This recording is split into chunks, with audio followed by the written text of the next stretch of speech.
Você conseguir abrir a sua Bíblia ou acompanhar pelo telão, 2 Samuel capítulo 11. Nós vamos meditar em alguns versos desse capítulo, deste livro que narra a história de Davi.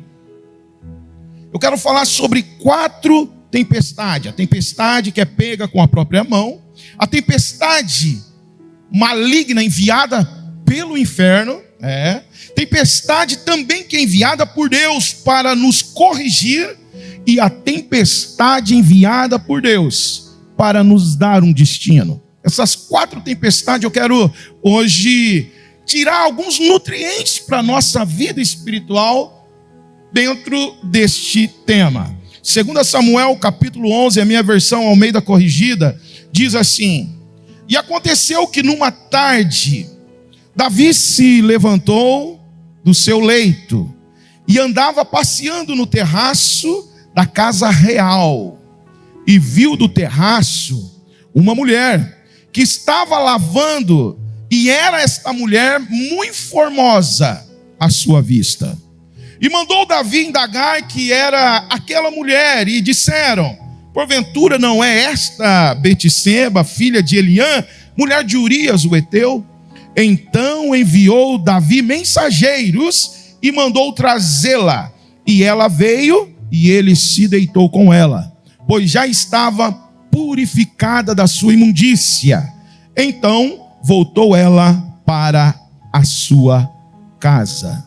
Vamos continuar no texto. Nota-se que aqui está iniciando um grande problema. O tempo começa a se fechar na vida de Davi. O tempo começa a ficar escuro para Davi. Vamos lá, verso 5. E a mulher concebeu e mandou dizer a Davi: estou grávida. Então, no verso 6, então Davi mandou a dizer a Joabe: envia-me Urias o Heteu. E Joabe enviou Urias a Davi. No verso 8, Davi começa a pensar em uma estratégia para sair desse problema. Vamos lá, verso 8. Depois disse Davi a Urias: desce a tua casa, lava os teus pés. E saindo Urias da casa real, logo lhe mandou um presente da mesa do rei. No verso 13, Davi prepara um banquete regado a muito vinho, e assim ele tenta embebedar Urias. Verso 13. E Davi a convidou, e comeu e bebeu diante dele, e o embebedou. E à tarde saiu a deitar-se na sua cama com seus servos, porém ele não desceu à sua casa. Queridos, vamos analisar aqui esse fato. A vida de Davi você conhece. Davi, um grande rei. E Davi tem um título que é muito lindo, porque Davi carrega-se um título de um homem segundo o coração de Deus. Aqui Davi, ele está na varanda do seu palácio. A história, muitos aqui conhecem de cor. Mas eu quero analisar esse fato. O porquê ele estava na sacada. O que ele estava procurando. E o que aconteceu e que vento acabou-se com a família de Davi. Davi então está na sacada do palácio, e ele olha uma mulher tomando banho, a mulher de um dos seus soldados, Urias, Betseba. Ele está olhando, e o desejo do homem brota-se em Davi. Davi então começa a maquinar coisas que ele sabia que era errado. Davi começa a maquinar na sua cabeça uma estratégia para se deitar com Betseba. Então ele manda os mensageiros reais ir até os aposentos de Betseba com um convite, e esse convite ela não podia dizer não. É do seu conhecimento que quando o rei convida alguém, esse alguém tem que ir de qualquer forma, seja para o que for. Mas dentro desse contexto, o próprio profeta Natan, que mais tarde chega-se na vida de Davi no palácio, ele narra que Deus deu mulheres, Deus deu riqueza, Deus deu poder para Davi. E Davi não precisava de tudo isso. Davi não precisava ter se deitado com Betseba. O tempo então começa a fechar na vida de Davi. Começa a se levantar uma grande tempestade. Davi teve um relacionamento com ela e ele maquina na sua cabeça uma estratégia para tirar Urias, o marido da mulher de Sena. Ele prepara algo e ele achava que dava certo. Aparentemente, até para os olhares de grandes estudiosos, a primeira vista deu certo. Mas então ele manda Urias ir até o fronte de batalha falar com o comandante da guerra, Joabe. O engraçado de tudo, irmãos, que Urias não era um homem qualquer.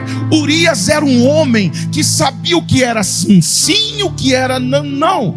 Urias era um homem de caráter, de respeito. Davi faz de tudo para ele, após ele chegar do fronte de batalha. Davi faz de tudo para ele ir até a sua casa. Davi faz de tudo para ele se deitar, para construir algo para tirar a culpa de Davi. Só que aqui, meu irmão, um homem que tem caráter, Urias olha para Davi e diz assim: como, meu rei? Lá na guerra, a arca do Senhor está lá, a arca da aliança. Lá na guerra, os meus irmãos estão lá. Lá na guerra, o meu comandante rei está lá. E o senhor quer que eu vou para minha casa, me deitar com minha esposa, me embriagar? Não, não, rei. Está errado isso. Isso eu chamo de brilho, irmão, na face de quem sabe o que é certo e o que é errado. Davi então prepara e maquina, escreve uma carta, entregue para Urias e diz assim: Urias, então tá bom, você quer voltar para o fronte de batalha? Entrega essa carta para Joabe. E não abre de maneira alguma. Ele pega essa carta e aqui começa a mensagem, irmãos. Urias pega a carta e essa carta ele não imagina que era a sua própria sentença de morte. Ele está carregando algo que o homem, segundo o coração de Deus, maquinou, planejou para ele. Você está comigo nessa história?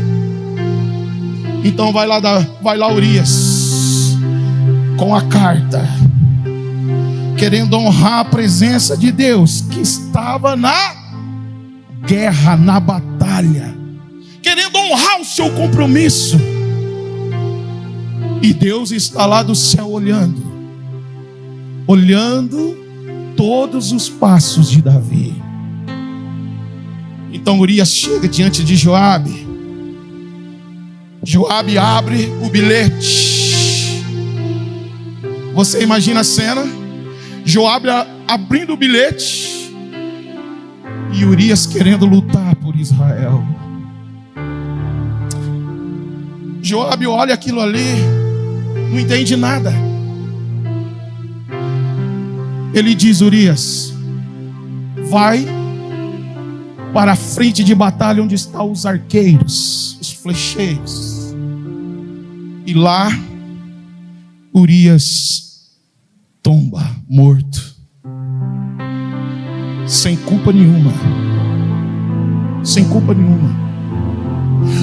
O plano de Davi até aqui aparentemente deu muito certo. Betseba se engravidou, está grávida. 30 dias depois, passou o luto. Davi casa com Betseba. Está tudo certo, até agora tudo correndo certinho. Mas de repente um dia, bate-se no portão do palácio. Quem era? Um profeta. Qual o nome do profeta? Natã. Natã chega e diz assim: meu rei, eu venho aqui no nome do Senhor Jesus. Eu venho aqui para te dizer algo, e eu quero que você, rei, me ouça. E ele começa então a narrar uma pequena parábola. Você encontra essa parábola que é uma lição para nós. 2 Samuel capítulo 12, é uma lição do verso 1 ao verso 7. Uma lição para nós. Porque muitas das vezes nós conseguimos olhar os defeitos dos outros e não olhamos para o nosso defeito. Nós olhamos para o problema do próximo e não olhamos para o nosso problema. Pastor, onde está a tempestade aí? Calma lá. Lembra-se que eu disse que muitas das vezes tem tempestade que nós pegamos com a nossa própria mão? Então começa. Verso 1, vamos desde o começo aqui para a gente construir o raciocínio. E o Senhor enviou Natã a Davi, e apresentando-se ele a Davi, disse-lhe: havia numa cidade 2 homens, um rico e um pobre. O rico possuía muitíssimas ovelhas e vacas, mas o pobre não tinha nenhuma, senão uma pequena cordeira que comprara e criara, e ela tinha crescido com ele e com seus filhos. Do seu bocado comia, e do seu copo bebia, e dormia em seu regaço, e tinha como filha. E vindo um viajante ao homem rico, deixou este a tomar das suas ovelhas e das suas vacas para assar para o viajante, e viera ele. E tomou a cordeira do homem pobre e a preparou para o homem que viera ele. Então o furor de Davi se acendeu em grande maneira contra aquele homem, e disse a Natã: vive o Senhor, que é digno de morte, é o homem que fez isso. E pela cordeira tornará a dar quadruplicado, porque fez tal coisas, e porque não se compadeceu. Davi ouve isso e disse no verso 7 a Natã: tu és este homem? Disse ao Senhor Deus de Israel: eu te ungi sobre Israel, e te dei e te livrei das tuas mãos. Deixa eu explicar para você. Davi ouve toda a parábola de Natã, e quando ele entende a parábola, ele disse assim: vamos matar esse homem que pegou a única cordeira desse senhor, esse viajante. Não pode acontecer isso. Natã olha e disse assim: olha aqui, rei, esse homem é o Senhor. Esse homem é o Senhor. Então, no verso 14, Davi disse a Natã: eu pequei contra o Senhor. E disse Natã a Davi: o Senhor já te perdoou, você não vai morrer. Aqui eu entendo porque Davi é segundo o coração de Deus, irmãos. A Bíblia nossa, a versão ACF, NTLH, Viva e qualquer outra, não vai dizer o que a judaica diz. A judaica diz que Davi, nesse momento que ele entende o que ele fez, ele rasga as suas vestes e se lança aos pés. Quando ele se lança aos pés em sinal de arrependimento, o profeta diz: o Senhor não vai te matar não, mas virá uma tempestade sobre a sua vida. Que tempestade é essa? O fruto do adultério de Davi foi o quê? Uma criança inocente. Resultado, essa criança morreu. Dali para cá, se você olha o histórico de Davi, é toda ela de derrota. Se você olha para a família, olha o ato que o filho de Betseba morreu, esse foi o primeiro ato. O segundo ato, o próprio filho estrupou a filha. Um dos filhos tomou as dores e matou o outro filho, e foi indo até no último filho, Absalão, tomar o reino e ir cometer o mesmo erro que o pai cometeu. Precisava disso na vida de Davi? Davi foi e pegou essa tempestade com as próprias mãos. Deixa eu perguntar para você: o que você tem feito para evitar uma tempestade natural na sua vida? O que você tem feito para evitar a tempestade que muitas das vezes nós pegamos com as nossas próprias mãos? Olha aqui, eu estava analisando. Um país muito rico, lá para o lado árabe, Dubai. Uma terra seca. O ambiente daquela cidade chega a 50 graus. O povo não aguentava mais. O deserto, um país muito rico. Então pegaram um avião e subiram as nuvens, soltaram um líquido dentro da nuvem para estimular a nuvem a mandar água, para refrescar Dubai. Sabe qual foi o resultado disso? Uma grande tempestade que acabou com Dubai. Só que eles só eram muito ricos, reconstruíram de novo. O que eu quero dizer com isso? Que muitas das vezes nós não pensamos nas consequências dos nossos atos. Igreja do Senhor, isso aqui é para você entender. Se você tem uma vida de oração regrada aos pés do Senhor, muitas das vezes vai vir sentimentos no seu coração, pensamentos na sua mente, mas ela é deparada quando você tem Deus na tua vida, e nada pode ultrapassar a linha do pensamento, porque Deus está na sua vida. Quando você deixa as coisas de Deus, você age naturalmente com as suas forças humanas. Aí é erro. Aquele momento que Davi estava na sacada do palácio, era para ele estar firme com o Senhor, e fazendo o quê? Viu que tinha alguma coisa errada, vira a face e vai para o outro lado. A Bíblia diz: resistir ao diabo, resistir à tentação, e ela fugirá de vós. E ela fugirá de vós. Tem muito homem que cai no erro porque não aguenta resistir à tentação, e a tempestade vem, destrói família, destrói casamento, destrói trabalho, destrói bens. Por quê? Porque um dia pegou com as suas próprias mãos o que era errado. Quem está me entendendo aqui até agora? Queridos, esta é a primeira tempestade, aquela que é pega com as próprias mãos. Mas a segunda tempestade é a tempestade maligna. Ela anda junto com a carne humana. Quando você abre Marcos 4:37 ao 39, nós vemos este temporal, nós vemos esse tempo fechado, uma tempestade enviada por Satanás. E muitas das vezes nós que estamos caminhando com Jesus somos atormentados por Satanás, porque nós estamos na luz e temos comunhão com a luz e perseveramos na luz. Satanás, ele quer nos tirar do caminho da luz. Por isso que aqui vai uma para você que está aqui hoje. Não deixa Jesus pelas tentações humanas, naturais, que você talvez tenha enxergado aos teus olhos e trazido esperança ao seu coração, porque mais vale sofrer com Cristo do que ter 1001 coisa favorável vinda de Satanás.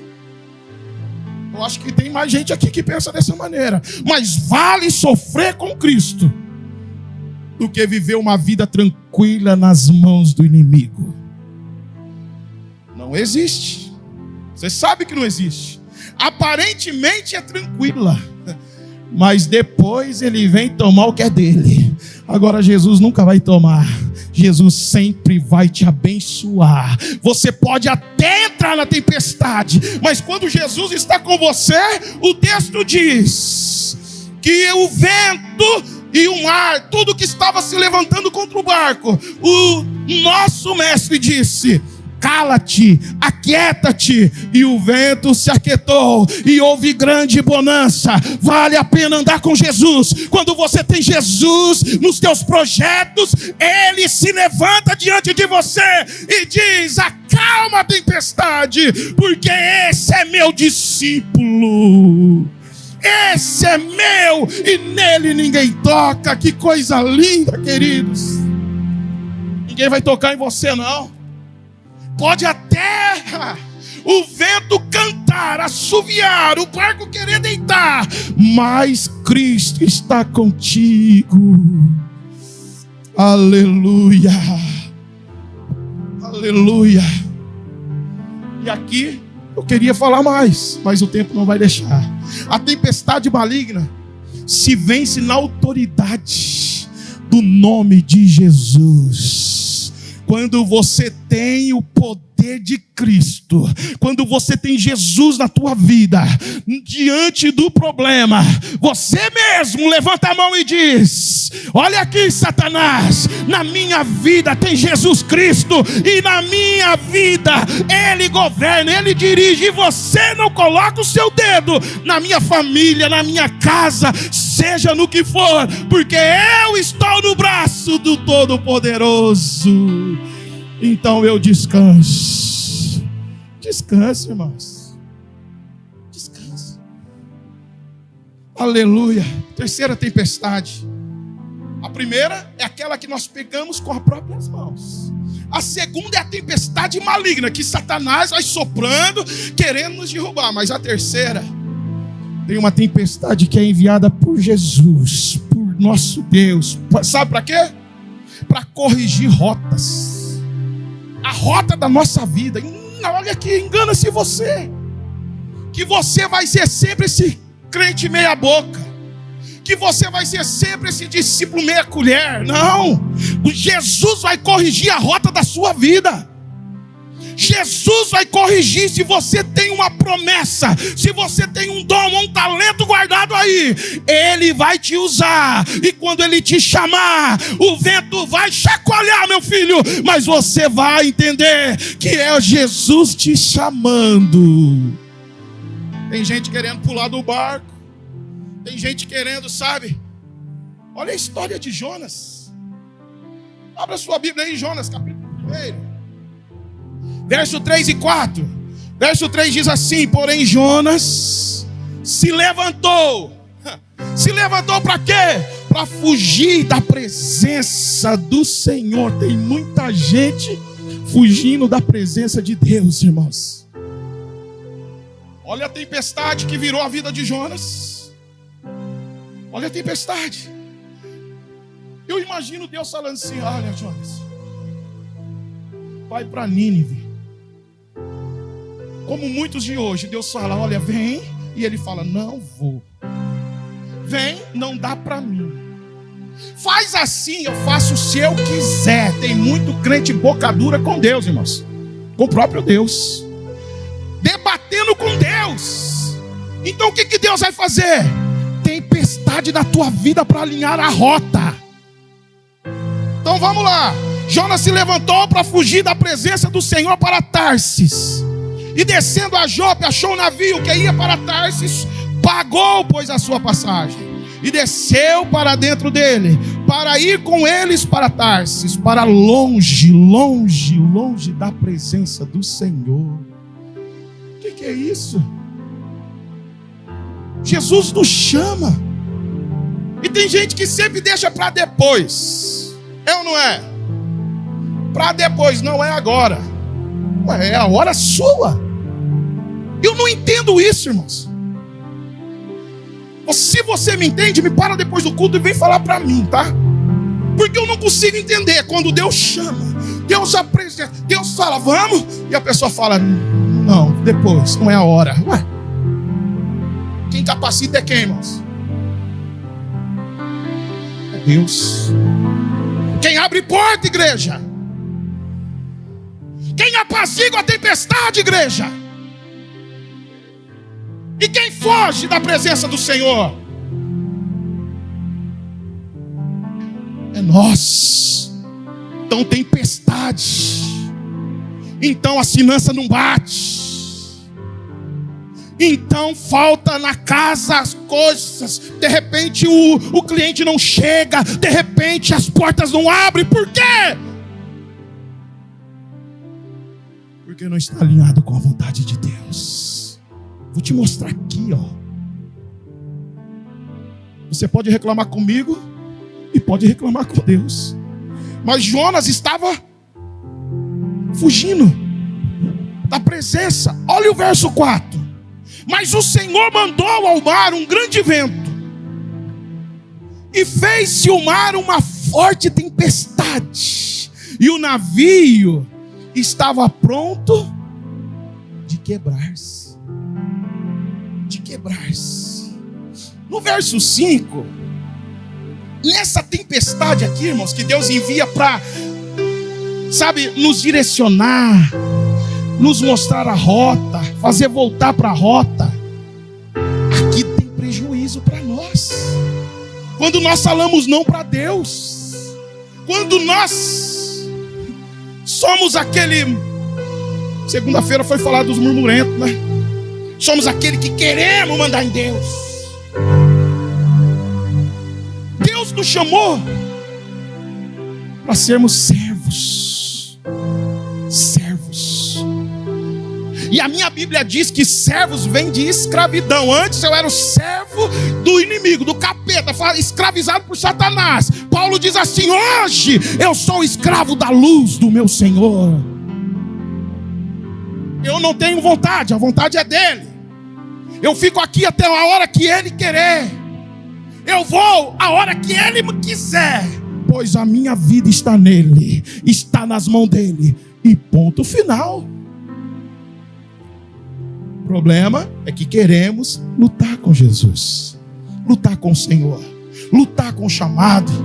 Olha aqui o que a Bíblia diz no verso 5. Então temeram quem? Os marinheiros que estavam com Jonas.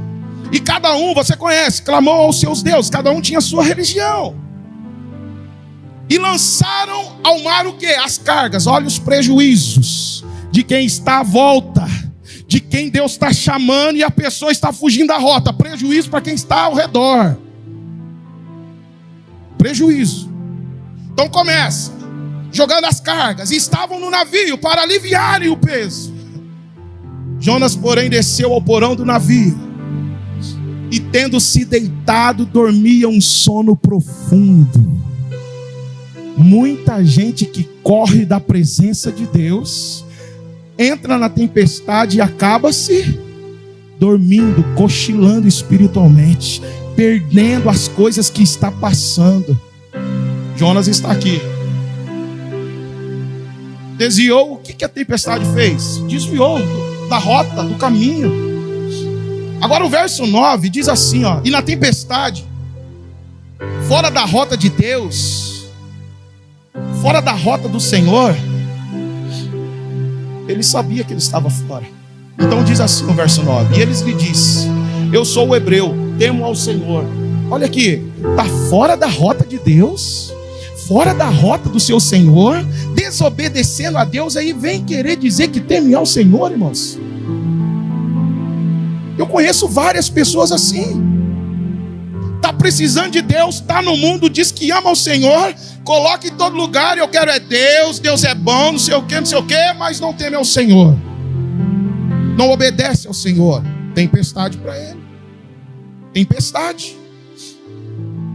Eu temo ao Senhor, o Deus do céu, que fez o mar e a terra seca. Você já perguntou para o Senhor se você está na rota?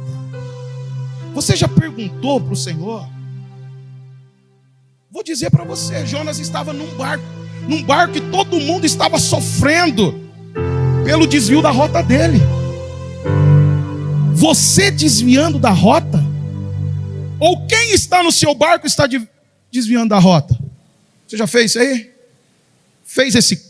Parou para analisar? Será que tem alguém perto do meu convívio que está desviando da rota? Será que a minha esposa está desviando da rota? Se ela está desviando da rota ou eu desviando da rota, é tempestade para nós, para a nossa família. Você já fez essa comparação? Agora vem a quarta e última tempestade. Que tempestade é essa, pastor? A tempestade que Deus envia para nos dar o destino correto. Endireita a rota, nos aponta a rota. Esse aqui nos dá o destino. Êxodo capítulo 14, o verso 21. a história da travessia do Mar Vermelho. Moisés já tinha trazido o povo, e o povo agora está de frente ao mar, o mar fechado e o exército crescendo, vindo 600 e poucos carros. O que Deus fez aqui? Enviou uma tempestade no mar. Para quê? Para abrir o mar. Para quê? Para o povo de Israel passar. A tempestade foi para abrir um grande vento que vinha do horizonte. Um grande vento oriental. Então, o mar tornou-se seco e as águas foram partidas. Muito conhecido isso aqui. Muito conhecido. Mas você já analisou esse contexto?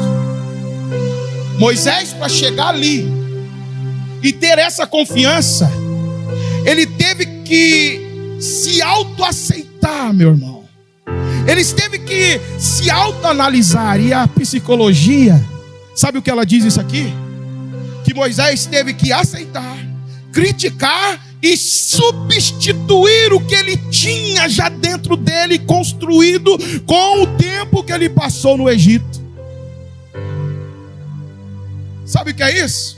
Tem muita gente que já construiu algo no seu coração, no seu interior, e para destruir isso que construiu é só Deus, é só tempestade, é só vento, para amolecer esse coração de pedra. O povo está com o coração endurecido, mas Moisés já tinha aceitado. E ele já tinha criticado tudo que ele tinha diante de Jetro, no discipulado com seu sogro. Ali com Jetro, ele entendeu, criticou tudo para analisar o que era real e o que era ilusório. Tem muita gente que vive de ilusão. E Deus está te chamando para viver a realidade. Viva a realidade, meu irmão, com Deus na direção da tua vida, da tua história, da tua família, da tua igreja e no ambiente que você está. Então, isso aqui já estava construído dentro de Moisés. Então ele substituiu tudo aquilo que estava dentro dele. A frustração do abandono, a frustração de tudo, e a convicção do que Deus queria dele, de ser o maior líder da história. O povo então se depara com o mar, e o povo começa a murmurar. Olha aqui para você ver. O que o povo murmura? Moisés, você nos tirou do Egito. Será que lá não tinha túmulo, sepultura suficiente para nós? Você teve que nos deixar aqui, trazer até aqui para morrer. Será? Sabe o que Moisés fez? Ele já tinha no seu coração a autoaceitação, já tinha criticado tudo, já descobriu que não era ilusório. As 10 pragas já tinham vindo, a sarça ele já tinha conversado com o próprio Deus. Não era nada ilusório. Se você acha que o que você está aqui dentro está vivendo é coisa ilusória da sua cabeça, meu irmão, você vai embora com essa ilusão. Mas quando você entender que o poder de Deus que está aqui dentro é real, a tua vida vai ser mudada. Então ele diz assim: olha aqui, gente, olha bem para o exército lá, pois o que vocês estão vendo hoje, vocês nunca mais verão. Os egípcios que vocês vê hoje, vocês nunca mais tornarão a vê-los. Meu irmão, você não está entendendo isso aqui não. Isso aqui é a convicção do Deus que ele serve. O Deus que ele serve. Olha aqui a ideia. Isso aqui, a psicologia, ela traduz muito bem isso aqui. O povo estava acostumado a levantar cedo e comer pepino, cebola e alho, a levantar, trabalhar e voltar. O povo estava acostumado a pegar as coisas que estavam no chão. E Deus está dizendo assim para o povo: eu estou querendo te libertar, estou querendo levar vocês para uma terra que mana leite e mel, e as frutas não dão no chão, as frutas dão em cima. E em cima tem figo, tem uva, tem tâmara. Enquanto isso vocês estão querendo pegar o que é da terra. Deus está dizendo para o povo: eu quero dar coisas grandes para vocês. Não vai ser o mar que vai parar vocês. Não vai ser o mar que vai interromper os sonhos. Não vai ser. Então Deus faz o quê? Manda a tempestade. Fecha os teus olhos e imagina a tempestade de Deus vindo para soprar aquelas águas e para dar novamente a direção para o povo. Isso aqui não é ilusório. Então o povo passa, triunfante. Êxodo 14, 13 e 14. Vamos ler, para nós concluirmos. Diz assim: Moisés, porém, disse ao povo: não tem mais. Vocês estão muito inquietos. E vede o livramento do Senhor, que hoje Ele vai fazer. Porque os egípcios que hoje vistes, nunca mais tornarás a ver.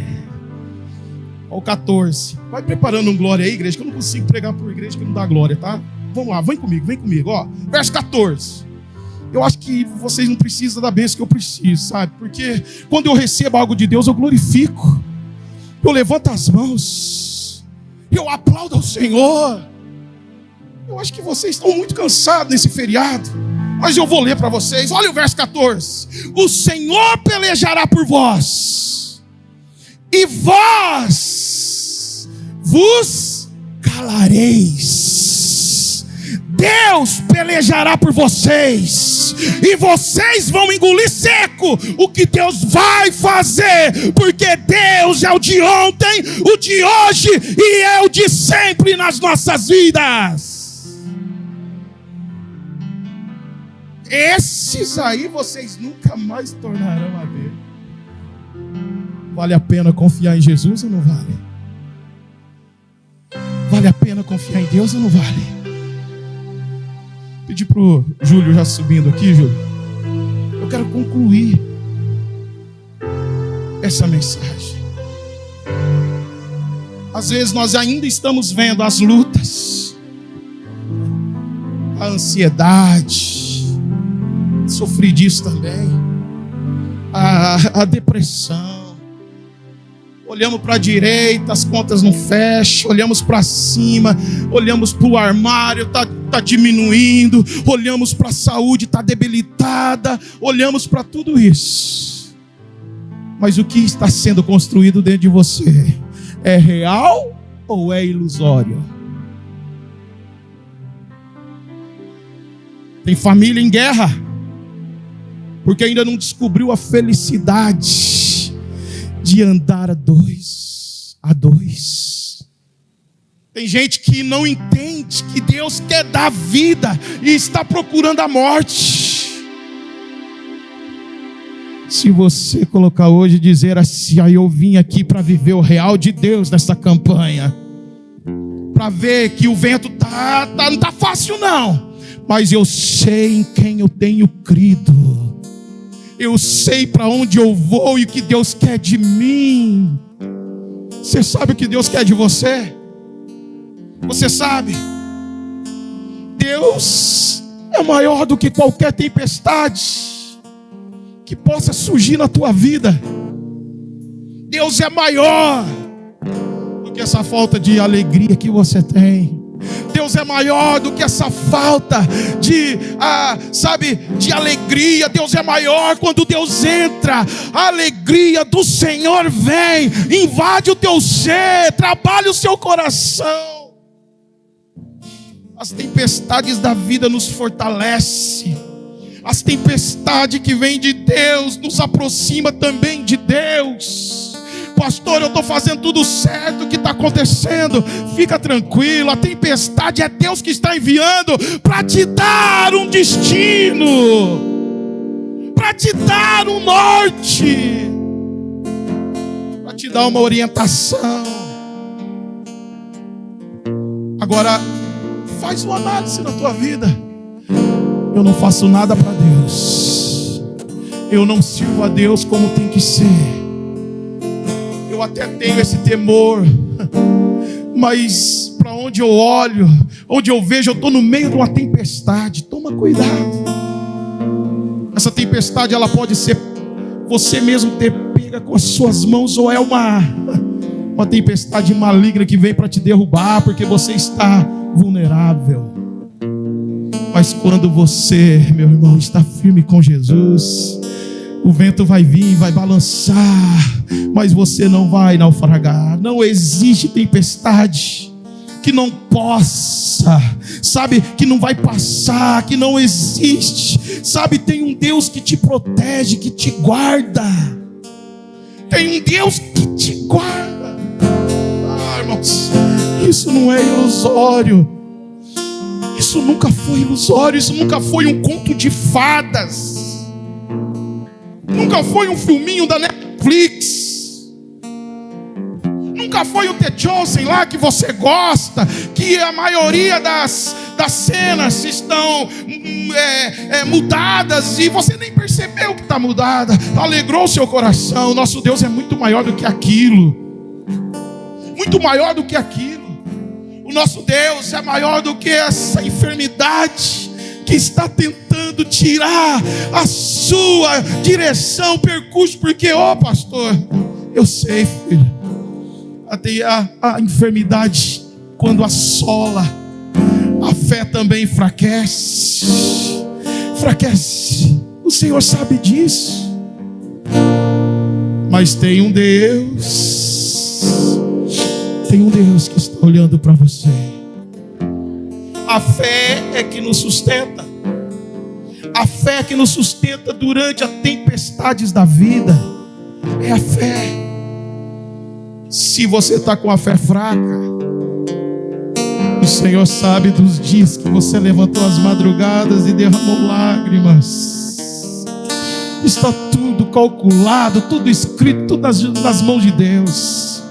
Todas as lutas, as provas, dificuldades, está tudo nas mãos de Deus.